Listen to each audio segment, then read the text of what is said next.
Indian share market में लगभग 2,500 से भी ज़्यादा म्यूचुअल फंड्स हैं और ये 2,500 से ज़्यादा म्यूचुअल फंड्स 44 फंड हाउसेस के हैं जिनको कंपनीज कहते हैं। तो 44 कंपनीज के 2,500 म्यूचुअल फंड्स हैं इंडियन शेयर मार्केट में। जैसे दोस्तों इनको एएमसी भी कहते हैं, यानी असेट्स मैनेजमेंट कंपनी। हेलो दोस्तों, नमस्कार। मेरे इस YouTube channel money and growth with doctor Malhan में आप सबका स्वागत है। दोस्तों आज इस वीडियो में हम म्यूचुअल फंड से रिलेटेड टर्म्स, शब्दावली या टर्मिनोलॉजीज़ के बारे में हम जानेंगे। दोस्तों अगर हमने इन टर्मिनोलॉजीज़ को ध्यान से सुना, ध्यान से समझा, तो हमारे म्यूचुअल फंड की आधी नॉलेज तो हो जाएगी और बाकी आधी नॉलेज प्रैक्टिस और तजुर्बे के साथ होएगी। देखो बगैर प्रैक्टिस के कुछ नहीं होगा। पूरे वीडियो को ध्यान से सुनना है। आइए समझते और सीखते हैं म्यूचुअल फंड को विस्तार से और आसान भाषा में। म्यूचुअल फंड में इस्तेमाल होने वाली टर्म्स या शब्दावली को समझना बहुत ज़रूरी है और ख़ासकर शुरुआती लोगों के लिए, यानी जो अभी म्यूचुअल फंड में शुरुआत कर रहे हैं या जस्ट अभी शुरुआत कर चुके हैं। दोस्तों वरना यदि हमें टर्मिनोलॉजी समझ में नहीं आएगी ना, तो हमें म्यूचुअल फंड भी समझ में नहीं आएगा। टॉपिक है मार्केट कैप, यानी मार्केट कैपिटलाइजेशन। दोस्तों मार्केट कैप यह बताता है कि किसी कंपनी को पूरा खरीदने के लिए हमें टोटल कितने पैसे देने पड़ेंगे। यानी जो भी आज के टाइम कोई भी कंपनी है और हमें वो खरीदनी है, पूरी की पूरी कंपनी खरीदनी है, तो हम कितना उसकी वैल्यू है उसको उसका मार्केट कैप कहते हैं। यानी मार्केट कैप किसी कंपनी के टोटल वैल्यू, टोटल शेयर्स की टोटल वैल्यू को मार्केट कैप कहते हैं। दोस्तों जैसे जैसे किसी कंपनी के प्राइस बढ़ते जाते हैं, यानी उनके कंपनी के शेयर्स के प्राइस बढ़ते जाते हैं, वैसे वैसे उसकी मार्केट कैपिटलाइजेशन या मार्केट कैप भी बढ़ती चली जाती है। कंपनी का मार्केट कैप निकालने का एक फार्मूला है, उस कंपनी के आज के टाइम का करंट मार्केट प्राइस गुणा में उस कंपनी के आउटस्टैंडिंग शेयर्स, यानी जितने भी शेयर्स हैं उसके आज के टाइम में आउटस्टैंडिंग है मार्केट में, वो मल्टीप्लाई बाय उसका करंट प्राइस, तो उसकी मार्केट कैप या मार्केट कैपिटलाइजेशन निकल जाएगी। अब आउटस्टैंडिंग शेयर्स का क्या मतलब है? आउटस्टैंडिंग शेयर्स का मतलब है जितने भी इन्वेस्टर्स हैं उनके पास टोटल नंबर ऑफ शेयर्स उस कंपनी के। अब इन्वेस्टर्स कौन कौन हो गए? नंबर 1 इंस्टीट्यूशंस, FII, ये इंस्टीट्यूशंस हो गए। Number 2 retailers. Number 3 Insiders, company के अंदर के लोग जिनके पास जितने भी शेयर्स हैं, इन सब को टोटल कर दें और इसमें से कंपनी के पास जो शेयर हैं वो घटा दें, तो जितने भी ये बचा ये सारा आउटस्टैंडिंग शेयर्स बोलते हैं इसको। अब मार्केट कैप जानने की ज़रूरत क्या है? दोस्तों मार्केट कैप से किसी कंपनी के साइज़ का और उसकी टोटल मार्केट वैल्यू का पता चलता है। मार्केट कैप के हिसाब से कंपनीज़ को इन कैटेगरीज में बांटा जाता है। नंबर 1 लार्ज कैप स्टॉक्स, यानी ऐसी कंपनियां या ऐसे स्टॉक्स जो लार्ज कैप के हों, लार्ज कैपिटलाइजेशन हो जिनकी। अब हमें पता कैसे चलेगा कि कौन कौन से लार्ज कैप स्टॉक्स हैं? तो दोस्तों शेयर मार्केट में जितने भी लिस्टेड कंपनीज़ हैं, देखो ये सिर्फ शेयर मार्केट में लिस्टेड स्टॉक्स के बारे में ही है, तो जितनी भी कंपनी शेयर मार्केट में लिस्टेड हैं उन सब के मार्केट कैपिटलाइजेशन को बड़े से लेके छोटे के रूप में एक लाइन में लगा दें। यानी सबसे नंबर 1 सबसे बड़ा मार्केट कैप वाला, उसके बाद उससे छोटा, फिर उससे छोटा, फिर उससे छोटा, ऐसे सारों को एक लाइन में लगा दें। तो नंबर 1 से लेके नंबर 100 तक, 1 से 100 तक की बड़ी मार्केट कैप वाली कंपनियों को लार्ज कैप स्टॉक्स कहते हैं। दोस्तों ये लार्ज कैप स्टॉक्स का एक सिंपल सा उदाहरण देता हूँ। आज के टाइम में नंबर 1 लार्ज कैप स्टॉक है रिलायंस, क्योंकि उसकी मार्केट कैपिटलाइजेशन सबसे ज़्यादा है। नंबर 2 पे है HDFC बैंक। इसी तरह से बाकी आप जैसे नीचे नीचे जाते जाएंगे मार्केट कैप के हिसाब से, तो आपको लार्ज कैप टॉप 100, यानी जितने भी मार्केट में लिस्टेड कंपनियाँ हैं उनमें टॉप 100 कंपनीज़ को लार्ज कैप स्टॉक्स कहते हैं। दोस्तों इन स्टॉक्स की एक खासियत होती है, अब चूंकि इनका मार्केट कैप इतना ज़्यादा होता है कि इनका चलना बहुत धीरे होता है। मतलब स्लो चलते हैं, लेकिन अब स्लो आगे चलते हैं तो स्लो ही पीछे होते हैं। यानी मार्केट क्रैश भी करेगा तो इन कंपनियों पे कम असर होता है, ये बहुत धीरे धीरे घटेंगी। तो सबसे बड़ा फ़ायदा यह है कि इनमें रिस्क कम होता है और इसमें कम से कम एश्योरेंस होती है कि जैसे देखो मार्केट ने तो बढ़ना है। दोस्तों एक बात मेरी ध्यान से सुन लो, दो चीज़ों ने, शेयर मार्केट ने और इंसान ने अल्टीमेटली आखिरकार ऊपर ही जाना है। बीच में भले ही झटके लगेंगे लेकिन अल्टीमेटली ऊपर ही जाना है। दोस्तों इंसान की भी बीच बीच में सेहत खराब होती है, कुछ इश्यूज आते हैं, कुछ प्रॉब्लम्स आती है। तो इसी तरह से शेयर मार्केट में शेयर्स के साथ भी प्रॉब्लम्स आती है, लेकिन इंसान ने अल्टीमेटली आगे बढ़ना है और आखिर में ऊपर जाना है। तो शेयर मार्केट के शेयर्स को भी अल्टीमेटली ऊपर जाना है यदि कंपनी में दम है, कंपनी सही है, कंपनी अच्छा प्रोडक्शन कर रही है, कंपनी में कोई विवाद या कोई डिस्प्यूट नहीं है, कोई इश्यूज नहीं है, कोई धोखाधड़ी नहीं है, तो कंपनी ने ऊपर जाना ही जाना है। दोस्तों मैं इनको हाथी स्टॉक्स भी कहता हूँ। हाथी स्टॉक मतलब आप जैसे डिफरेंट जानवर्स को, पशुओं को, उनको देखें तो सबसे भारी कौन होता है? हाथी। और सबसे धीरे कौन चलता है? हाथी। लेकिन पीछे मुड़ना हो, बैक चलना हो तो भी सबसे धीरे होएगा, पीछे चलेगा। यानी रिस्क उसमें मिनिमम होता है, सबसे कम होता है। अब मार्केट कैपिटलाइजेशन के हिसाब से दूसरी कैटेगरी आती है मिड कैप स्टॉक्स।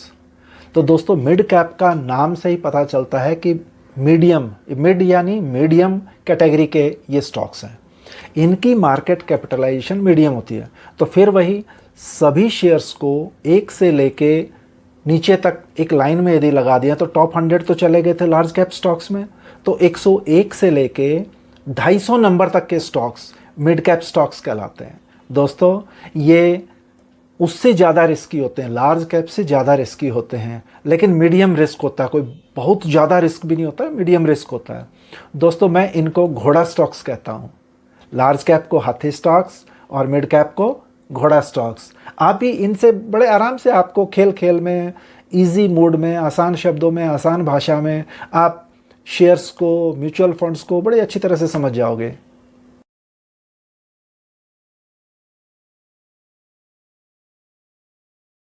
तीसरी कैटेगरी मार्केट कैपिटलाइजेशन के हिसाब से, थर्ड कैटेगरी का नाम है स्मॉल कैप स्टॉक्स। तो जैसे कि नाम से ही लगता है स्मॉल कैप है। अब ये कौन सी हैं? यदि हम मार्केट कैप के हिसाब से बड़ी, छोटी छोटी छोटी, उससे छोटी, उससे छोटी, उससे छोटी को एक लाइन में लगाएं तो शुरू के 100 तो हो गए थे लार्ज कैप, 101 से 250 तक हो गए थे मिड कैप। अब 251वीं कंपनी जो भी होएगी वो वहाँ से लेके बाकी की कंपनी सब स्मॉल कैप की कैटेगरी में आते हैं।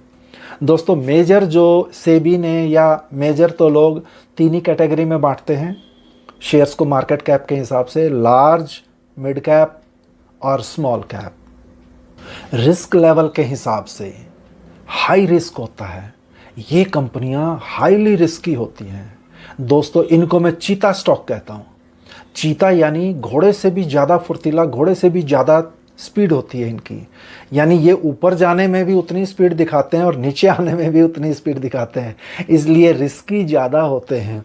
लेकिन जो शुरू शुरू में मार्केट में एंटर करते हैं ना, शेयर मार्केट में जो एंटर करते हैं दोस्तों, सबसे बड़ी गलती यही होती है कि उनको तेज़ भागते हुए ज़्यादा स्पीड वाले स्टॉक्स अट्रैक्ट करते हैं, उनको वो अच्छे लगते हैं और वो उनको फंसा देते हैं। अब कैसे फंसाते हैं ये म्यूचुअल फंड में या शेयर मार्केट में अब आगे बात करूंगा, डिटेल में बताऊंगा कि हम शेयर मार्केट में फंसते कैसे हैं। कुछ लोग जो कहते हैं शेयर मार्केट जुआ है, दरअसल जुआ है ही नहीं, जुआ तो लोग बना देते हैं। शेयर मार्केट को आप जैसे ट्रीट करोगे वो वैसा है। यदि आप उसको जुए की तरह ट्रीट करोगे तो वो जुआ है, होगा जुआ। यदि आप उसको ट्रीट जुए की तरह करोगे, आप जुए की तरह खेलोगे। तो यदि आप टेक्निक के साथ, फंडामेंटल्स और समझ के, सीख के आराम से धीरे धीरे एंटर करोगे, 1000 रुपये के साथ आप शेयर मार्केट में एंटर कर सकते हैं दोस्तों, एक छोटे अमाउंट के साथ, इन्वेस्टमेंट सोच के।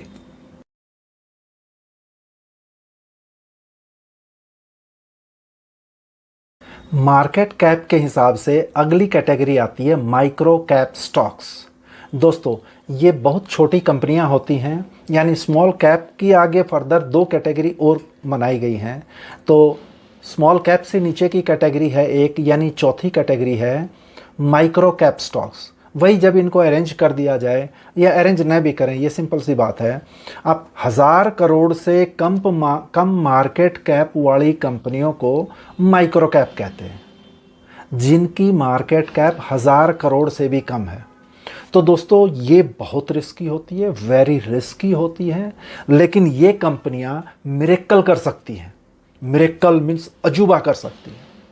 ये कंपनियां मल्टी बैगर निकल सकती हैं। ये कंपनियां फ्रॉड भी हो सकती हैं। ये कंपनियां ज़ीरो भी हो सकती हैं। तो इन कंपनियों को कैसे छांटना है, या म्यूचुअल फंड्स भी किस तरह छांटने चाहिए, यदि आप ढंग से समझ के सीख के करोगे ना, आपको कोई माइक्रो कैप भी मुश्किल से 10% चांस है कि आपको नुकसान करें। 90% चांस है कि आप माइक्रो कैप से भी प्रॉफिट ले सकते हैं। वो मैं आपको धीरे धीरे सिखाऊंगा, आगे की वीडियोस में समझाऊंगा। इनमें लिक्विडिटी कम होती है। लिक्विडिटी का मतलब कितनी ज़्यादा खरीद फरोख्त कर सकते हैं हम जब भी बेचना चाहें बिक जाएं, खरीदना चाहें खरीदी जाएं, इसको कहते हैं हाईली लिक्विड। लेकिन ये कम लिक्विड होती हैं, यानी कई बार ऐसा होता है अपर फ्रीज का मतलब है 5%, 10%, 20%, एक दिन का यदि उसका है लिमिट है, और उस लिमिट को वो कई बार तो 2 मिनट में क्रॉस कर सकते हैं। दोस्तों आज के टाइम में बहुत सारे इन्वेस्टर्स ऐसे हैं, इंडिविजुअल इन्वेस्टर्स ऐसे हैं, हज़ारों करोड़ के मालिक हैं। जैसे आपने राकेश झुंझुनवाला का नाम सुना होगा, 55,000 करोड़ से भी ज़्यादा का वर्थ है उनका। वो आज है नहीं इस दुनिया में, तो उनकी वाइफ के पास है उनके शेयर्स, रेखा झुंझुनवाला के पास 55,000 करोड़ से भी ज़्यादा शेयर्स हैं उनके पास। अब रामदेव अग्रवाल 25,000 करोड़ के आसपास हैं उनके पास शेयर्स। अब ये कंपनी ही सारी 1000 करोड़ से कम की है, 900 करोड़, 800 करोड़, 700, 600, 500। अब इन ऐसे बड़े बड़े इन्वेस्टर्स के लिए तो एक दिन में पूरी कंपनी को भी खरीदने की कैपेसिटी है। और दोस्तों अक्सर जब आप शेयर मार्केट शुरू करेंगे या म्यूचुअल फंड शुरू करेंगे तो आपके पास कुछ नोटिफिकेशंस भी आएंगी, डिफरेंट चैनल्स के थ्रू नोटिफिकेशन आएंगी, फेक चैनल्स के थ्रू नोटिफिकेशंस आएंगी कि फ़लाँ शेयर है, इतने रुपए का है, 100 रुपये का है, 50 रुपये का है, 6 महीने के अंदर अंदर 50 रुपये वाला 200 रुपये का हो जाएगा, 6 महीने के अंदर अंदर 50 रुपये वाला 1000 रुपये का हो जाएगा। इस टाइप की नोटिफिकेशंस आएंगी। दोस्तों उनके चक्कर में नहीं पड़ना है, वो बेवकूफ़ बनाते हैं, बेवकूफ़ बनाएंगे, ये उनका काम है। वो टेक्नोलॉजी की फ़ायदा उठाते हैं। टेक्नोलॉजी से आज के टाइम में आप देख रहे हैं बहुत सारे टेक्नोलॉजी से लोगों को फ़ोन कर के बेवकूफ़ बनाया जाता है। तो इसी तरह से शेयर्स की भी रिकमेंडेशन होती हैं, डिफरेंट फेसबुक के थ्रू हो सकती हैं आपको, या फ़ोन कॉल करके हो सकती हैं। अब सोचिए आपको यदि 50 कॉल अगले 30 दिन में डेली 3-4-5 कॉल आएँ और एक ही शेयर्स को रेकमेंड करें, और सारी अलग अलग नंबरों से कॉल आएँ, 100 कॉल आएँ, 100 नंबरों से, 500 नंबरों से कॉल आएँ, क्योंकि हमारा डाटा पहुंच जाता है ऐसे लोगों के पास जिन्होंने फ्रॉड करना है। तो आप लोगों ने किसी की बातों में नहीं आना है, अपनी एनालिसिस करनी है। और कैसे एनालिसिस करेंगे ये धीरे धीरे चीज़ों को मैं समझाऊंगा, मैं बताऊंगा।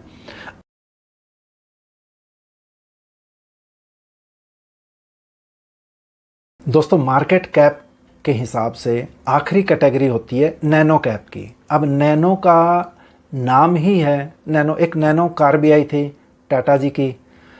तो नैनो मतलब बहुत ही छोटा, नन्हे मुन्ने शेयर्स होते हैं। इनकी मार्केट कैपिटलाइजेशन 100 करोड़ से भी कम होती है। दोस्तों इनको पेनी स्टॉक्स भी कहते हैं। पेनी स्टॉक्स कुछ पैसे के भी हो सकते हैं, कुछ रुपए के भी हो सकते हैं। 50 पैसे, 70 पैसे, 1 रुपया, 1.5 रुपया, 2 रुपये, 2.5 रुपये, 5 रुपये, 25 रुपये, 75 रुपये ऐसे हो सकते हैं। लेकिन इनकी टोटल जो मार्केट कैप है, यानी ये price multiply by outstanding shares, जब मल्टीप्लाई करेंगे तो 100 करोड़ से कम का आता है। और ये बहुत डेंजरस होते हैं, बहुत रिस्की होते हैं, लेकिन इक्का दुक्का पेनी या नैनो स्टॉक आपको लंबे टाइम में ज़बरदस्त मल्टी बैगर बना सकता है। लेकिन अब इनकी चॉइस कैसे करनी है, हमने समझ लो कि जो गेहूँ निकालते हैं, किसान गेहूँ निकालते हैं, तो मोटे मोटे तो गेहूँ तो निकाल के भर लेते हैं, लेकिन जो बाद में जो बच जाता है थोड़ा कूड़ा करकट टाइप का, कूड़ा करकट मतलब उसमें दाने कम होते हैं और रफेज ज़्यादा होता है, उनमें से दाने निकालने हैं। This is just like nano cap या पेनी स्टॉक्स। पेनी स्टॉक आपको बहुत सारे स्टॉक्स में से इक्का दुक्का तिक्का अच्छा मिलेगा, आपको अच्छे मिल जाएंगे इसमें भी, क्योंकि हर कोई कंपनी शुरुआत करती है।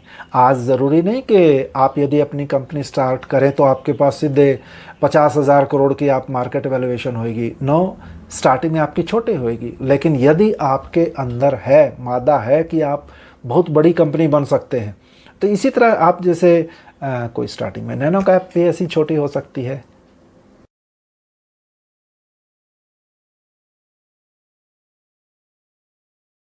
तो दोस्तों, अगर ये वीडियो आपको अच्छी और इन्फॉर्मेटिव लगी हो तो इसको लाइक करें, शेयर करें और कमेंट करें।